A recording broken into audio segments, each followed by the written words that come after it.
En este estudio de Primera de Pedro, capítulo 5, vamos a concluir nuestra serie de estudios sobre Primera de Pedro.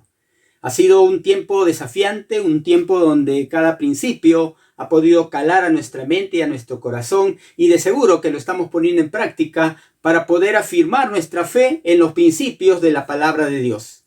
Y todo estudio bíblico va centrado en la palabra de Dios, ya que la palabra de Dios permanece para siempre. En este tiempo vamos a estar viendo de qué manera es que Dios nos lleva a través de un proceso para poder transformarnos y hacernos tal cual a la imagen de Jesús. Por esta razón, el título de este tema es Sin proceso no hay transformación. Es decir, Dios utiliza muchas formas para que nosotros podamos ser transformados y lleguemos a ser a la estatura de la plenitud de Cristo. Y muchos de esos procesos tienen que ver con la circunstancia en que cada uno de nosotros vive, tiene que ver con el ambiente donde nosotros nos desempeñamos y a veces con personas que de una u otra manera son cercanas a nosotros. También hay un mundo espiritual por medio del cual nosotros vamos a aprender verdades que van a marcar profundamente nuestro carácter. El pasaje del tema de esta mañana está en 1 de Pedro, capítulo 5, versículo 6 en adelante. Dice así: Humillaos pues bajo la poderosa mano de Dios, para que Él os exalte cuando fuere tiempo, echando toda vuestra ansiedad sobre Él, porque Él tiene cuidado de vosotros. Sed sobrios y velad, porque vuestro adversario el diablo, como león rugiente, anda alrededor buscando a quien devorar. Al cual resistid firmes en la fe, sabiendo que los mismos padecimientos se van cumpliendo en vuestros hermanos en todo el mundo. Mas el Dios de toda gracia, que nos llamó a su gloria eterna en Jesucristo, después que hayáis padecido un poco de tiempo, Él mismo os perfeccione, afirme, fortalezca y establezca. A Él sea la gloria y el imperio por los siglos de los siglos. Amén. Como familia, estamos enfrentando uno de los procesos más difíciles que hasta ahora nos haya tocado vivir. Cuando uno viene a Cristo, uno comienza una serie de etapas de crecimiento en nuestra vida que a medida que uno va conociendo más la palabra de Dios, uno va aprendiendo más del poder de Dios, va aprendiendo más a confiar en el Señor, va aprendiendo cada vez más que las circunstancias no son lo que mueven nuestra forma de pensar, sino es la palabra de Dios. Por eso es que cuando uno viene a Cristo, entra en el proceso por medio del cual Dios utiliza muchas cosas para que nosotros podamos lograr formar el carácter de Cristo en nuestra vida.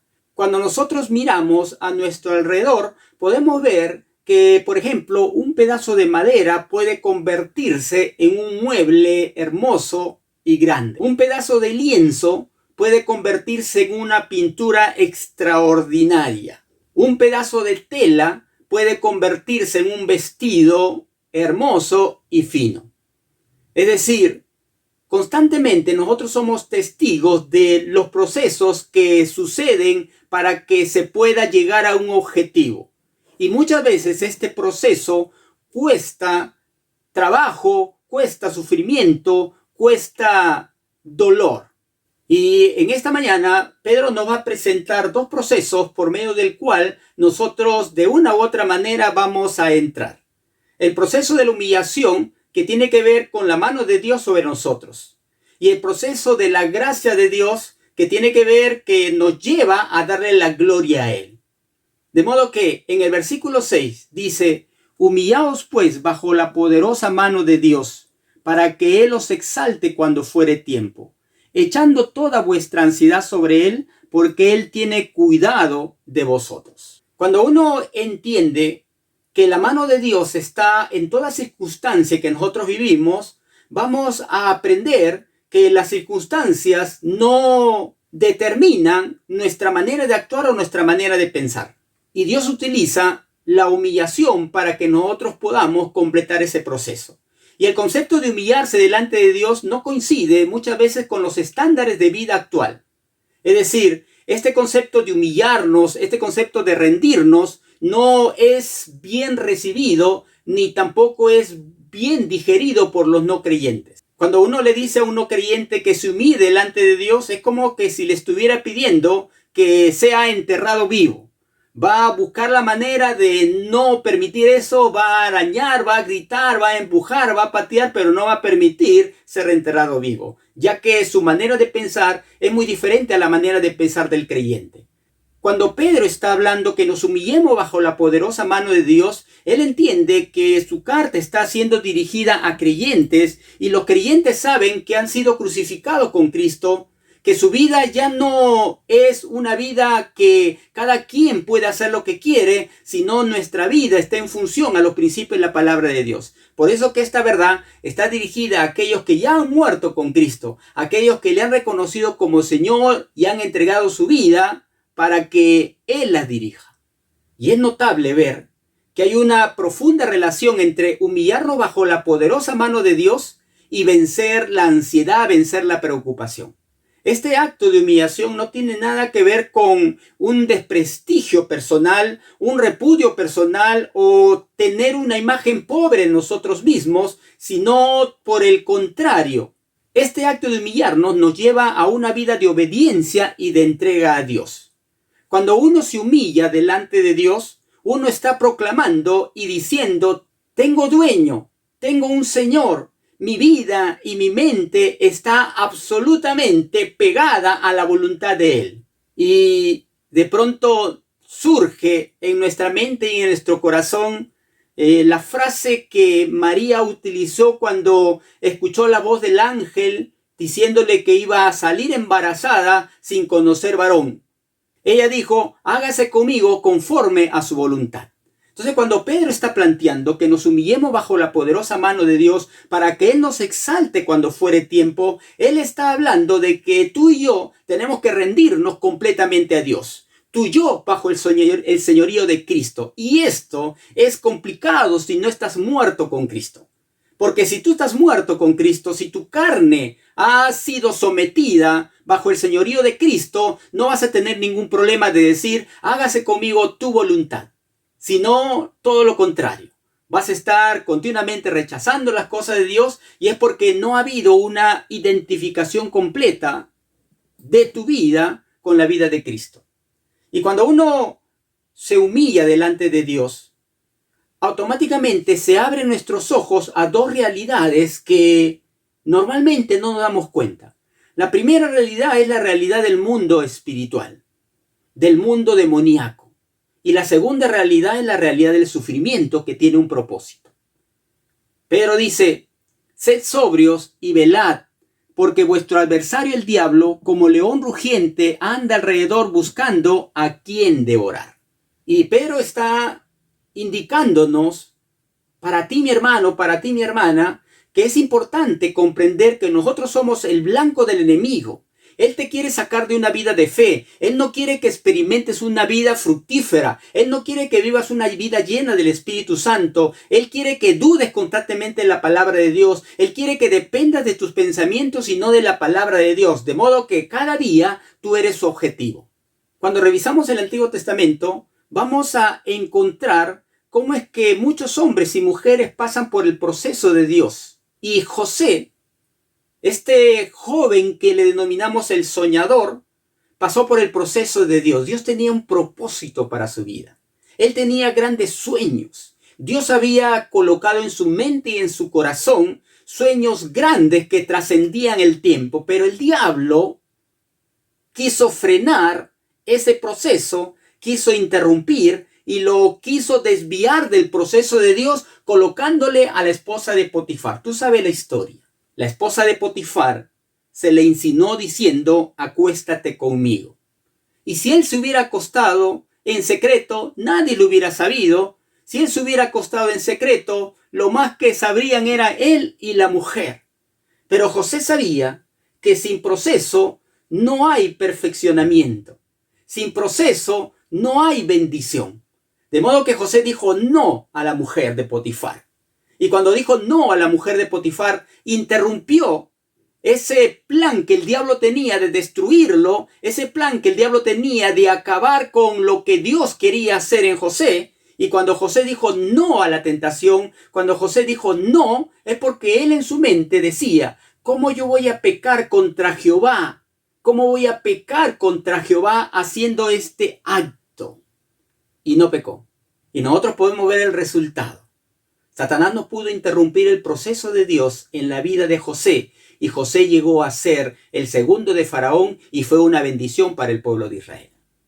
Ahora, hay una idea equivocada en los círculos evangélicos donde te dice, tú tienes que declarar, tú tienes que quitarle al diablo lo que te ha robado. Hermano, el diablo no te ha robado nada, tú tienes todas las bendiciones de Dios, tú no tienes que quitarle al diablo nada. ¿Cómo que le vas a quitar al diablo algo? Yo no quiero nada del diablo, mi hermano, y el diablo no te ha quitado nada porque tú estás sentado juntamente con Cristo en los lugares celestiales. Tú no tienes que decir, voy a ir y le voy a declarar al diablo. Tú no tienes que decirle al diablo, más fuera Satanás. Pero hay una idea equivocada en círculos evangélicos que te hacen creer que tú tienes que declarar, quitarle al enemigo algo que él te ha robado. El diablo no te ha robado nada y utilizan textos del Antiguo Testamento que tiene que ver con el juicio de Dios al pueblo de Israel. Y que por la bendición de Dios, ¿no es cierto? Ellos tomaron posesión de la tierra prometida y de las bendiciones de Dios. Y ante esta realidad del mundo demoníaco, la palabra dice, sed sobrios y velad. La palabra sobrio viene de un término sofoneo que tiene que ver con mente sana, tiene que ver con dominio propio. Y cuando habla de velad, está hablando de abstenerte de vino. En otras palabras, lo que Pedro está diciendo a través de su carta es que ante este ataque del enemigo debemos estar vigilantes constantemente. Debemos vigilar constantemente los ataques del enemigo, ya que el enemigo anda como león rugiente buscando a quien devorar. Es interesante que Pedro utiliza la figura del león, porque al león lo llaman el invencible. Y el león normalmente no ataca solo, ataca con la manada. El león, para cazar una presa grande, tiene que atacar con 2 o 3 leones más. Y como la presa pesa más de 500, 600 kilos, como es un búfalo, los leones se lanzan encima de la presa para que el peso de 200 kilos que ellos tienen aproximadamente pueda hacer que sucumba la presa y de esa manera lo puedan asfixiar a través de una mordida en la garganta y de esa forma puedan cazar a una presa. Pero el león también es muy paciente. Él espera sigilosamente en la sabana, escondido entre esa hierba, que la presa pueda acercarse. Y es interesante que el león sabe dónde buscar. Y elige presas que andan solas, que se separan del rebaño. Y muchas veces ataca al rebaño y el rebaño se dispersa y el objetivo es aquella presa que se queda sola, que se queda solo. De modo que Pedro nos puede estar diciendo que así como el león caza a las presas con mayor facilidad cuando se encuentran solos, nos dice, tú cuando te alejas de los principios de la palabra de Dios, tú cuando te alejas de la comunión de los santos, tú cuando te alejas del escrito está, de la oración, de la lectura de la palabra, de la alabanza, cuando tú te encuentras solo, eres más fácil ser casado por este león que anda buscando a quien devorar. Es interesante que el mejor momento de cacería del león es en la noche, es en la oscuridad. Algunos dicen que en la noche, en la oscuridad de la noche, cuando no hay luna, no hay estrellas que estén alumbrando, la visión del león es como colocarse esos lentes de visión nocturna. Y mientras más oscuridad haya, las pupilas del león le permiten ver con mayor nitidez a mayor oscuridad. De modo que cuando un león ataca en plena oscuridad, definitivamente la presa no tiene chance. Porque es la oscuridad la que le permite al león destrozar a la presa. Y si nosotros podemos usar esta experiencia del león y cómo el enemigo ataca, pues en la oscuridad del pecado, en las tinieblas de estar fuera de la voluntad de Dios, el ladrón no viene sino para hurtar, matar y destruir. Y de pronto la persona, cuando está sola y es atacada por el enemigo, de pronto es destrozada su vida, pierde a su familia, pierde a sus hijos, pierde su trabajo, pierde todo y aún así no quiere buscar a Dios. Porque no quiere humillarse bajo la poderosa mano de Dios para que Él lo levante, lo exalte cuando fuere tiempo. Y el león come carne. Y la carne, algunos dicen que el león come unos 200 kilos de carne, ¿cierto? Aproximadamente, que le dura una semana para digerir. Y por eso podemos relacionar cuando el apóstol Pablo habla que no debemos satisfacer los deseos de la carne, porque nuestra carne es presa fácil para que el león nos destruya. Nuestra carne es perezosa, no quiere leer la Biblia. Nuestra carne es resentida, se resiente de todo, se molesta de todo, se incomoda de todo. Nuestra carne no quiere buscar a Dios, nuestra carne no quiere orar, nuestra carne no quiere congregarse, nuestra carne tiene tiempo para todo menos para conectarse virtualmente. Nuestra carne quiere estar 20 minutos, media hora, una hora, revisando las redes sociales, pero nuestra carne no quiere conectarse 25, 30, una hora para conocer la palabra de Dios. Y por eso es que el león te destroza. Y por eso es que hay muchas personas que viven vidas destrozadas y al final le echan la culpa a Dios. Entonces, cuando nos humillamos bajo la poderosa mano de Dios, se abren nuestros ojos espirituales para ver el mundo espiritual demoníaco.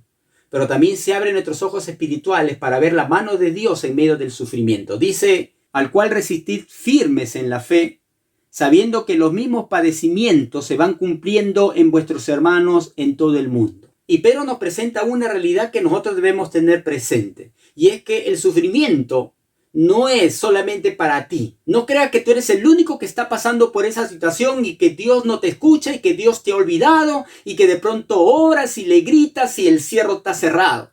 Pedro dice que el sufrimiento que experimenta un creyente también lo están experimentando otros creyentes en todo el mundo. ¿Esto qué significa? Significa que primero, no estamos solos. Segundo, que si hay otros creyentes que han pasado por lo mismo y Dios les ha permitido superar esa circunstancia difícil, nosotros también la podemos superar. Al mismo tiempo, nos hace ver de que si otro ha superado y ha pasado por la experiencia de sufrimiento que estamos pasando nosotros, pues nosotros debemos aprender a compartir la carga unos con otros, orar unos por otros, y no te aísles y no cierres tu WhatsApp, no cierres tus redes sociales, no apagues tu celular y digas nadie me entiende, nadie me quiere. No, tú tienes que abrirte y compartir tu carga, porque otro ha pasado por la misma circunstancia que tú has pasado y te puede decir exactamente cómo Dios actuó en su vida para que tú de alguna u otra manera disiernas lo que Dios está haciendo en tu vida. Y de alguna u otra manera, la experiencia del hermano, de la hermana que ha pasado por la misma circunstancia en que tú estás pasando, te hace entender que Dios nunca los dejó solos, que la mano poderosa de Dios siempre estuvo al lado de cada uno de ellos. Y definitivamente tu experiencia en algún momento va a ser de bendición para otra persona. Por eso que Pedro dice, si estás en medio del sufrimiento, resistid firmes en la fe. Resiste. Y cuando habla de resistencia, está hablando de que tú ejerces tu voluntad para poder ver esa situación no con desesperanza, no con aflicción, no con agonía, sino con la mirada puesta en las promesas de Dios. Cuando Dios llama al apóstol Pablo, la semana pasada estuvimos viendo cómo es que Dios llamó al apóstol Pablo. En Hechos 9:16 dice, y yo le mostraré cuánto le es necesario padecer por mi nombre. Es decir, cuando Dios escogió a Pablo, ya Dios sabía que el proceso para ser un hombre de Dios tenía que pasar por la escuela del sufrimiento. Y le dice a Ananías, ve y dile que él va a pasar por la escuela del sufrimiento. Y mi hermano, mi hermana, ni tú ni yo estamos exonerados de la escuela del sufrimiento. A cada quien nos va a tocar vivir algún momento en nuestra vida, algún tipo de sufrimiento que pareciera que no lo puede soportar.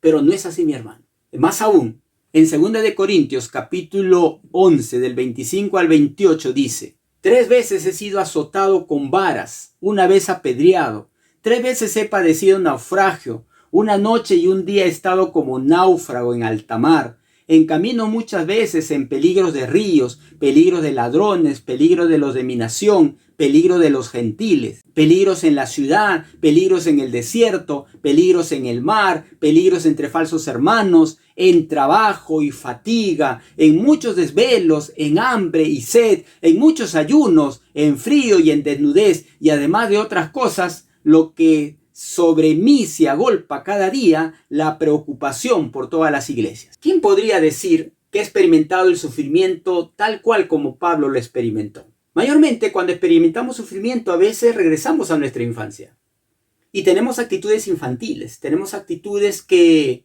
de pronto nos revelan que no hemos entendido que ya tenemos una edad y que debemos enfrentar esta situación, más aún que eres cristiano, desde la óptica de las promesas de Dios y no mirando las circunstancias.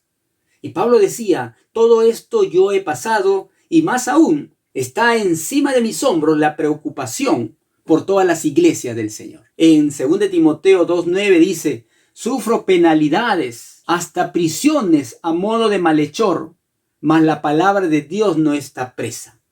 Es decir, Pablo dice que algunos le llamaban como malhechor, delincuente, pero él seguía predicando la palabra, porque él sabía su propósito, él sabía que el proceso en el cual estaba, Dios estaba dirigiendo, la mano poderosa de Dios estaba dirigiendo y definitivamente Dios no iba a perder el rumbo de ese proceso. En Romanos 8:18 dice, tengo por cierto que las aflicciones del tiempo presente no son comparables con la gloria venidera que en nosotros ha de manifestarse. Por eso Pedro dice, bajo la poderosa mano de Dios, para que los exalte cuando fuere tiempo. Permite, mi hermano, que la mano de Dios pueda reposar sobre ti. Por eso que tenemos que pasar por el proceso de la humillación. Que vas a entender cómo es que la mano de Dios está en ti a través de la lucha espiritual contra fuerzas espirituales de maldad y a través de la lucha con el sufrimiento. Y cuando logras entender esto, el versículo 7 dice, echando toda vuestra ansiedad sobre Él, porque Él tiene cuidado de vosotros. Es decir, mi hermano, Dios te cuida en medio de los ataques demoníacos. Dios te cuida en medio del sufrimiento. Entonces esa ansiedad, esa perturbación mental que de pronto te hace sentir inestable, tú lo echas sobre el Señor. Y te vas a convertir en ese hombre que construyó su casa sobre la roca. Vinieron los vientos, vinieron las tempestades y no te movió. Porque estuviste seguro en el escrito está. Es el escrito está lo que te permite a ti mantenerte firme bajo cualquier tempestad. Y el segundo proceso tiene que ver con ser procesados por su gracia. El segundo proceso tiene que ver con ser procesados por su gracia. Dice el versículo 10, mas el Dios de toda gracia, que nos llamó a su gloria eterna en Jesucristo, después que hayáis padecido un poco de tiempo, Él mismo os perfeccione, afirme, fortalezca y establezca. A Él sea la gloria y el imperio por los siglos de los siglos. Amén. Ahora Pedro introduce una verdad increíble, hermano. Dios te ha llamado. El Dios de toda gracia. La gracia tiene que ver con ese favor inmerecido que nosotros recibimos sin haber sido aptos para poder recibirlo. Y ese Dios de toda gracia dice que nos ha llamado a su gloria eterna en Jesucristo. Es decir, las promesas de Dios para tu vida son eternas. Vivimos en esta tierra 80, 90 años y después sigue una eternidad con Dios. Entonces la palabra de Dios dice, después que haya sido procesado a través de los ataques del enemigo, a través de el sufrimiento, Él mismo no manda a los ángeles, no manda a hombres santos, mujeres santas, sino Él mismo va a comenzar a trabajar el proceso en tu vida y ese proceso tiene 4 partes. Dice, Él mismo os perfeccione. Cuando habla de perfeccione, está dando la idea de volver a su lugar algo. De seguro que alguna vez se ha enterado de que una persona se fracturó el brazo, se fracturó la pierna, se fracturó el pie, qué sé yo. Y de pronto no estaba en su lugar. Y vino una persona y lo acomodó. El término acomodar, el término colocar en su lugar es perfeccionar. Es decir, cuando tú vienes a los pies del Señor, Dios comienza a perfeccionarte, comienza a arreglar aquellas cosas que no están bien en tu vida. Perfeccione también tiene que ver con remendar la red, como cuando un pescador sale, la red en ciertas partes se rompe. Entonces tiene que volverla a coser. De lo contrario, cuando lanza la red por ese hueco se pueden escapar los peces. De modo que él ya no puede pescar una gran cantidad de peces porque se escapan por ese hueco. Entonces dice, Dios te va a perfeccionar. En otras palabras, Dios va a arreglar lo que está roto en tu vida. ¿Qué áreas de tu vida necesita que Dios perfeccione? Quizás es tu carácter, quizás es tu forma de pensar, quizás es alguna adicción. Dice que Dios te permite entrar por su proceso y primero te perfecciona, luego te afirma.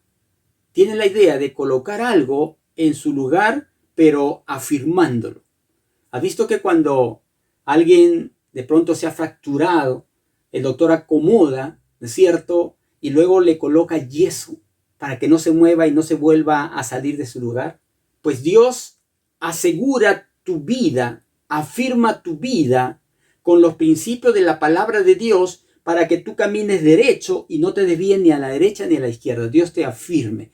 Y este término afirmar tiene que ver con el hecho de que Dios te coloca en un lugar para que seas útil. Es decir, te vuelve una persona que tiene un propósito. En otras palabras, te convierte en una persona con propósito. Cuando habla de fortalezca, esta idea de fortalezca, esta idea viene de robustecer, esta idea viene que te equipa para poder servir en algo útil. Es decir, comienzas a tener propósito en la vida.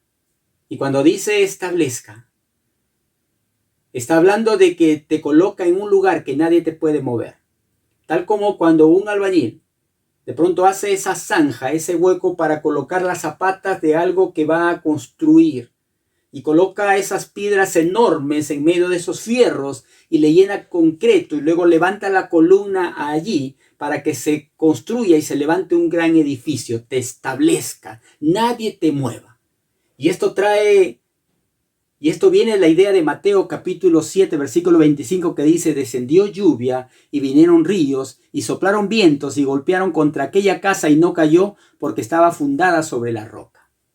En otras palabras, la promesa de Dios no es para librarte de persecuciones, de padecimientos, sino la promesa de Dios tiene que ver con darte poder y victoria en medio de las circunstancias en que tú estás viviendo. De modo que cuando tú entiendes que Dios está formando algo en tu vida, y para poder transformarte tiene que haber un proceso en tu vida. Como resultado de entender eso, tú vas a decir, a Él sea la gloria y el imperio por los siglos de los siglos.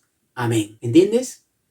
Por eso es que cuando en medio del sufrimiento, Job pierde a sus hijos, pierde su ganado, pierde sus cosas, pierde todo lo que un ser humano podría decir que le da la seguridad de poder vivir, él dice, Jehová dio, Jehová quitó, sea bendito el nombre de Dios. En otras palabras, él dio la gloria a Dios. ¿Por qué? Porque él entendía que él estaba en un proceso. Y ese proceso está bajo la poderosa mano de Dios. Y ese proceso, Dios mismo interviene. Entonces, mi hermano, no sé qué circunstancia tú estás pasando. Es posible que tú veas en la situación en que estás que no hay salida.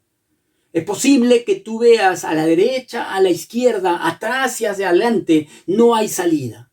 Pero te invito a que mires al cielo, que mires a Dios y le des la gloria a Dios en medio de estas circunstancias difíciles. Y puedas concluir como Pedro concluye en este capítulo, diciendo, a Él sea la gloria y el imperio por los siglos de los siglos. Amén. ¿Esto te recuerda una alabanza? A mí me recuerda una alabanza que me gustaría que lo entonemos en estos minutos últimos de este estudio de Primera de Pedro. Vamos a escuchar.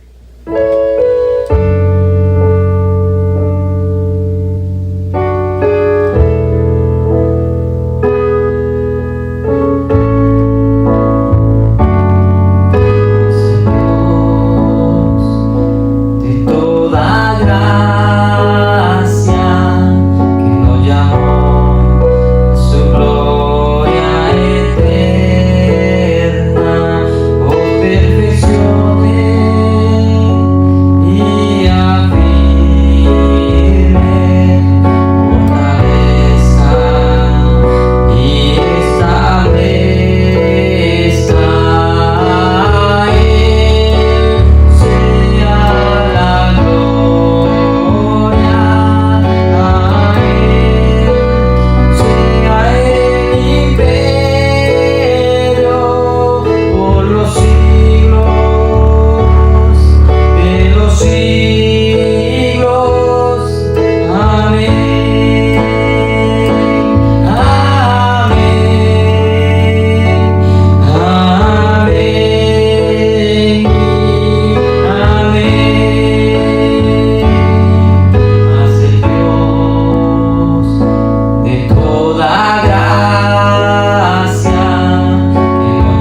Entonces, querido hermano, querida hermana, cuando logramos entender que sin proceso no hay transformación, vamos a darnos cuenta que a los que aman a Dios, todas las cosas les ayudan a bien.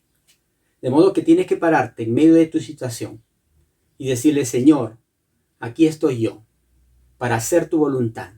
Si te digo Señor, es porque realmente creo que eres dueño de mi vida, de mis emociones y de mi futuro. Por lo tanto, Señor, en esta mañana, yo quiero nuevamente comprometerme con tu causa. Yo no quiero frenar de hacer cosas para ti porque estoy pasando en una situación difícil.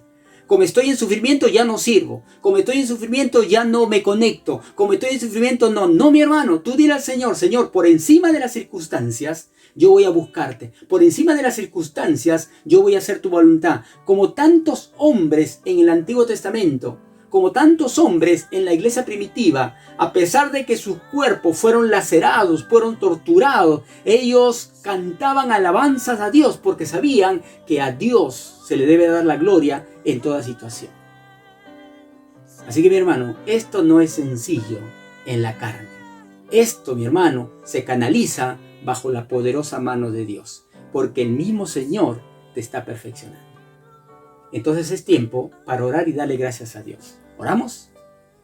Padre bendito, te damos las gracias, Señor, porque ahora podemos ver que a través de tu palabra estamos en un proceso. Y ese proceso nos lleva a ser formados a la imagen de Jesús. No permitas que de nuestros labios salgan palabras contrarias a ti. No permita que de nuestros labios salgan palabras que renieguen de la situación en que estamos viviendo. No permita que nuestra voluntad decida alejarse de ti. No permita que nuestra mente y nuestro corazón se endurezca con resentimiento hacia ti porque no respondes como nosotros queremos. Por el contrario, Señor, hágase conmigo conforme a tu voluntad. Y a ti te damos la gloria, Padre. En el nombre de Jesús. Amén y amén. Esta es la carrera cristiana, mi hermano. Este es el evangelio que te lleva a conocer a Cristo tal y como Él es. Porque si Jesús, hermano, sufrió y nosotros dice debemos seguir sus pisadas, ¿por qué vamos a ser exonerados del sufrimiento y los ataques del enemigo? Pero mi hermano, la promesa que la mano de Dios está sobre nosotros debe consolarnos, debe alentarnos y debe animarnos a seguir adelante. Así que mi hermano, adelante. Que Dios te bendiga y hasta la próxima reunión. Bendiciones.